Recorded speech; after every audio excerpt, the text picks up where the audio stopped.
The morning sun slowly touched the mountains, painting them gold. The air outside the small care center was cold, quiet, and a little heavy. Lena stood in the hallway holding a folded towel in her hands. It was only her third week working at the care center, and she was still learning how things worked. She liked helping people.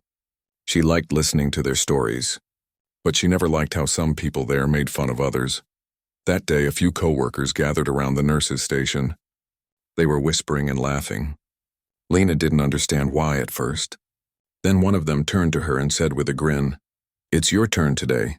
You get to bathe the mountain man." She blinked. "Mountain man?" she asked softly. Everyone burst into laughter.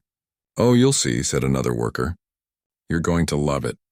He's too fat to move, he barely talks, and nobody likes going near him. But since you're the new girl, it's your lucky day." Lena stood there with the towel pressed against her chest, feeling confused. She didn't understand why this was funny. She didn't like jokes about people, but everyone around her seemed excited, like it was some kind of game. Someone even whispered, "Let's see how long she lasts before running away." Her heart beat a little faster. She didn't know who this man was, and she didn't want to be part of something mean, but she also didn't want to say no to her new job. She took a slow breath, picked up a small basin with warm water, and started walking down the long hallway. The hallway smelled like soap and old wood. The sunlight from the window fell on the wooden floor. She could hear birds outside. With every step she took, the laughter behind her grew quieter. Her hands were shaking a little, but she kept walking. She didn't know what she was about to see. The door at the end of the hall was half open. A small wooden sign on the wall said Room 9. Lena pushed the door gently with her elbow. Inside, the light was dim. There was only one small window, and the air smelled a bit dusty. He was sitting in a chair near the bed. His hair was long and gray, hanging like a curtain around his face. His beard covered most of his mouth. His shoulders were wide, his arms thick, his hands resting on his knees. He wasn't as frightening as the others made him sound. He looked tired. He looked like someone who hadn't been treated kindly in a long time. Lena stood quietly by the door for a moment, watching him. He didn't look up. He didn't say a word. The only sound in the room was the soft hum of the wind outside. She could tell he was used to silence. She could tell no one came here often. She stepped forward carefully. "Hello," she said softly. Her voice was gentle, not forced. His head didn't move, but she saw one of his fingers twitch slightly like he'd heard her. She put the basin on the small table by the bed and set down the towel. She could feel the weight of every step she took. She thought about how the other staff expected her to run away. But as she looked at the man, she didn't feel fear. She felt something else, something like quiet respect. She remembered how, when she was younger, people used to make fun of her father because he was different. He didn't talk much. He worked in silence. People laughed behind his back too. But he was a good man, a kind man, and Lena had promised herself that she would never treat anyone the way people treated him. She turned back toward the man. "I'm Lena," she said. "I'm here to help you today. Only if you want me to." For a long moment, nothing happened. Then slowly he raised his head.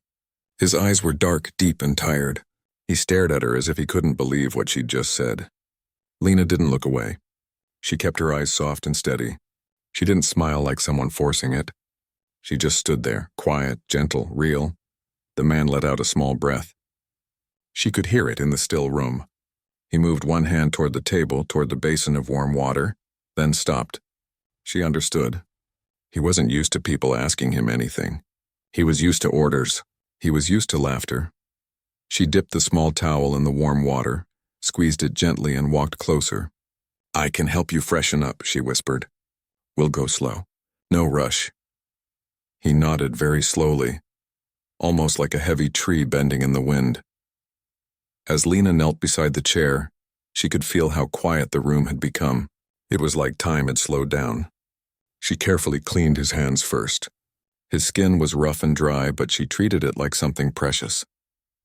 She didn't hurry. She didn't make faces. Outside, she could hear faint footsteps and a burst of laughter down the hall. She knew some of them were probably waiting to see her rush out or scream, but she didn't. She kept her focus on the man in front of her. As she moved the towel gently across his forearm, she noticed how still he was. No one had touched him gently in years, maybe. Not since the time before his hair grew long, before people started calling him names. The wind outside pushed the thin curtain against the window frame. A soft patch of light fell on his face. Lena could now see small details. Lines etched deeply across his forehead like someone who had lived a long life but had stopped smiling a long time ago. His eyes weren't mean or angry. They were lonely. She wiped his hands, then his face. She didn't say much, only small, kind things like, "Is this okay?" or "The water is warm." Every time she spoke, he looked at her with quiet surprise, as if he had forgotten people could talk to him like this. After a while, she placed the towel back into the water. Her hands were warm now, her heart steady. She glanced at the door. Nobody came to check. Maybe they thought she'd left. But she stayed. When she finally lifted her head again, his eyes were looking straight at her. For the first time since she entered, their eyes truly met. There was no wall between them. No joke, no cruelty, just two people, one who needed help and one who offered it without asking for anything in return. He opened his mouth slowly. She saw him struggle to speak, as if his voice had been locked away for a very long time. His lips trembled slightly. A long pause followed. Lena leaned forward just a little, waiting. Then in a low, rough voice, he spoke his first words to her. The sound was soft, almost breaking. It wasn't the voice of a dangerous man. It was the voice of someone who had been forgotten by the world. The words came out slowly, but they carried weight. "Thank you for treating me like a person." Lena froze where she knelt. The towel was still in her hand, dripping softly into the basin. His words hit her like a warm wave and a cold wind at the same time. No one had ever said something like that to her. And she suddenly understood everything. Why he sat alone, why people laughed, why his eyes were so tired. This wasn't just about a bath. It was about kindness he had been denied for years. It was about being seen, finally, not as a joke, but as a human being. Lena felt her throat tighten. She didn't say anything right away. She just looked at him with quiet eyes, and in that silence something shifted in the room. It wasn't heavy anymore, it felt alive. She slowly placed the towel back in the basin and whispered, "You are a person, and you matter." He closed his eyes for a moment as if holding on to those words, and in that small room, far away from the laughter outside, a man who had been invisible for years finally felt seen. And Lena, the new girl who was supposed to run away, stayed. She didn't laugh. She didn't mock. She simply cared, and that changed everything. Lena sat quietly on the small wooden chair in the corner of the room. The soft sound of wind brushing against the window filled the silence. The man sat in the chair near the bed, wrapped in a clean white towel now. His beard was still long, his hair still wild, but there was something different in his face. His eyes were softer, less guarded. It was like a tiny light had been turned on inside a very dark room. She could still hear his voice in her mind. "Thank you for treating me like a person." Those words were simple, but they held so much pain, so much history. She didn't say anything at first because she didn't want to break that quiet moment. She just sat there, breathing the same cold mountain air that slipped through the window. Outside the door, she heard faint footsteps and low laughter. The other workers had probably given up waiting for her to run out screaming. They would be surprised later to see her still inside. She didn't care what they thought anymore. She cared about the man sitting in front of her. His name, she had learned from the file, was Walter. But everyone called him Mountain Man because of where he lived and the way he looked. No one used his real name. No one asked about his story. He was just a name people used when they wanted to laugh. Lena dipped a fresh towel in warm water again, squeezed it gently, and walked toward him. "I can help you a little more," she whispered. He didn't pull away. He didn't hide. He just nodded slowly, his shoulders sinking a little, like he was finally allowing someone to get close. As she carefully wiped the dust from his arms, she noticed small scars, old ones, faint, but deep. She didn't ask questions. She just treated him gently. She combed through the ends of his beard with her fingers to untangle it softly. For every small thing she did, his breathing grew calmer. He wasn't used to being cared for, but he didn't fight it either. When she handed him clean clothes, he held them in his big hands for a long time. His fingers trembled a little. It wasn't because of the cold. It was something else. "I haven't worn anything like this in a long time." he finally said in that low, rough voice.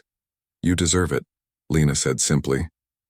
He didn't answer, but his eyes grew a little shiny. He turned his head away for a moment, as if hiding something.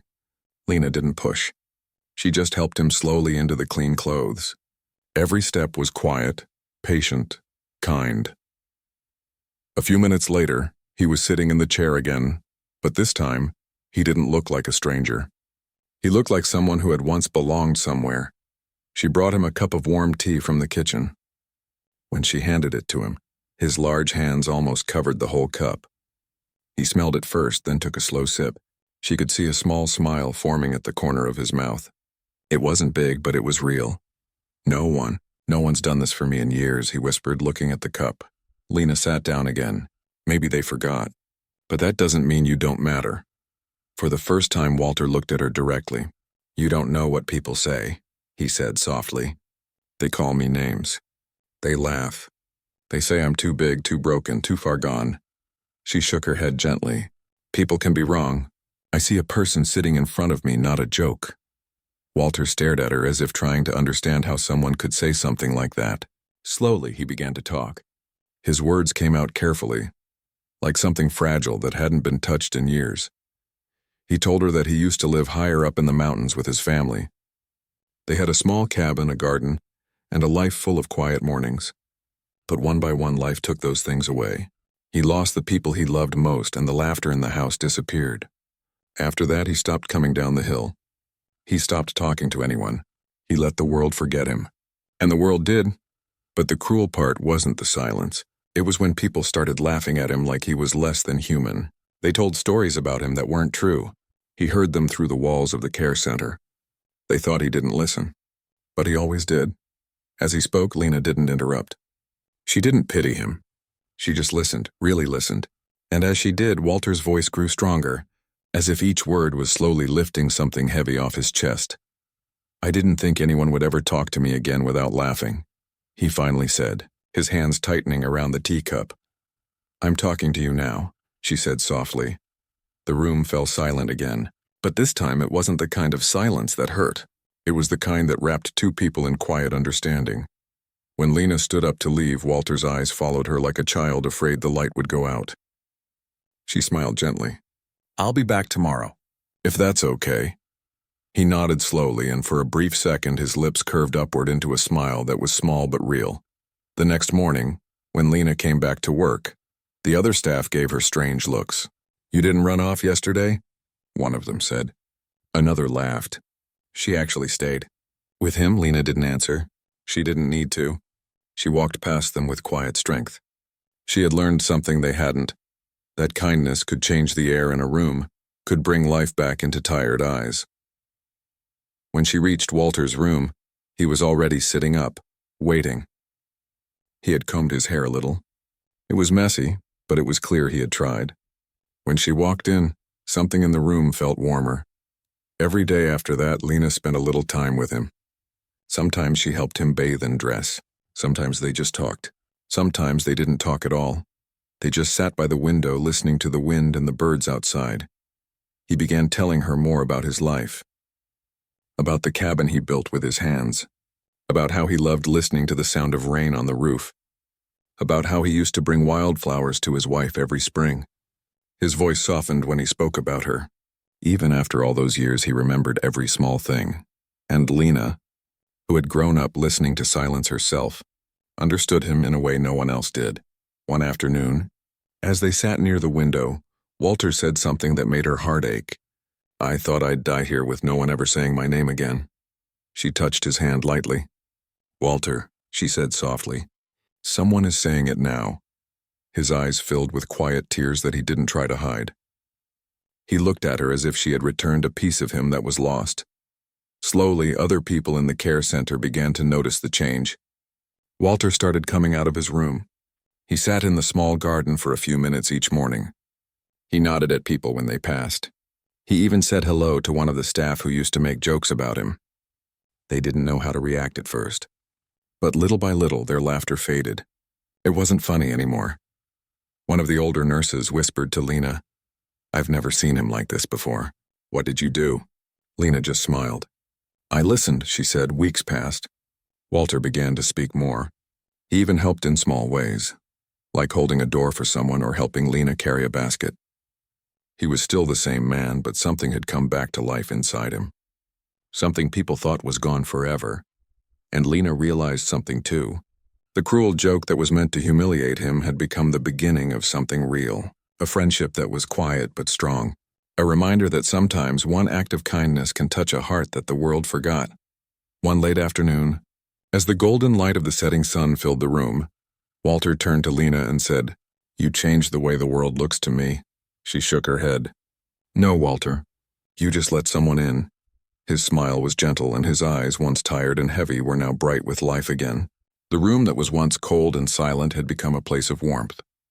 And all it took was one girl who refused to laugh at a cruel joke. Lena never told the others everything that was said in that room. Some things belonged only to the quiet between two people who understood each other. But from that day on, no one called him Mountain Man again. They started calling him Walter, his real name, and every time someone did, he lifted his head a little higher.